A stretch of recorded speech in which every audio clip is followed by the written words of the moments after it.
Ever wondered how it feels to discover a secret that shakes your world to its core? Let me take you back.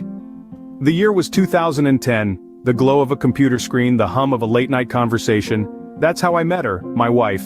She was just a high school girl then, and I, a college student.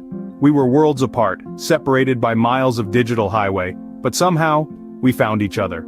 She was a mystery, wrapped in a riddle, encased in a frosty exterior. Few words would escape her lips, and even fewer expressions of warmth. She would shy away from intimacy, pushing me away at every attempt. But every time she whispered those three little words, "I love you," I believed her. I thought she was just a closed book, struggling to express her feelings. Our conversations were filled with shared stories, laughter, and her constant inquiries about my day. She would even prefer to run errands for me rather than have me do her chores. I thought she was just caring in her own peculiar way.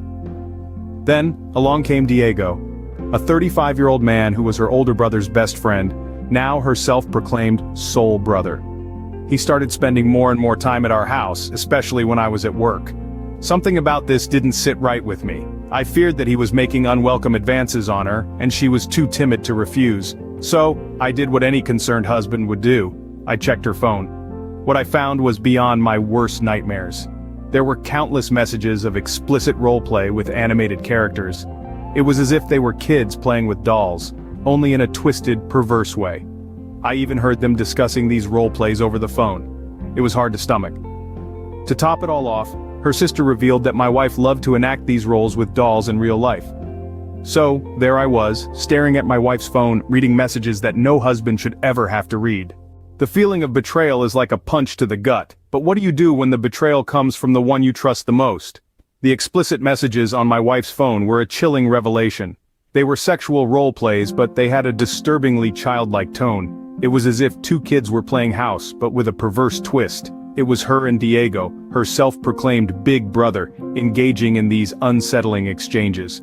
Each message was like a dagger, piercing through the heart of trust and commitment we had promised to each other. What was even more disconcerting was the way they talked about these role plays.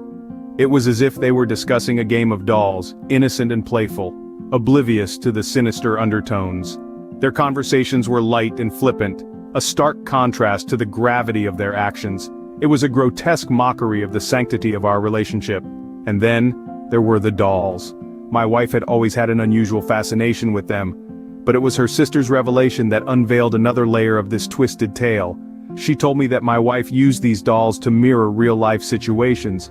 It was as if she was playing out her fantasies, her betrayals right in front of my eyes, hiding them behind the veil of childlike innocence.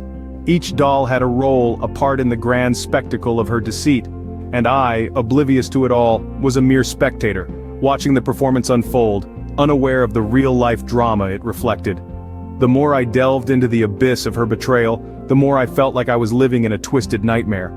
A nightmare where the lines between reality and fantasy blurred, where trust was replaced with deceit, and where love was overshadowed by betrayal.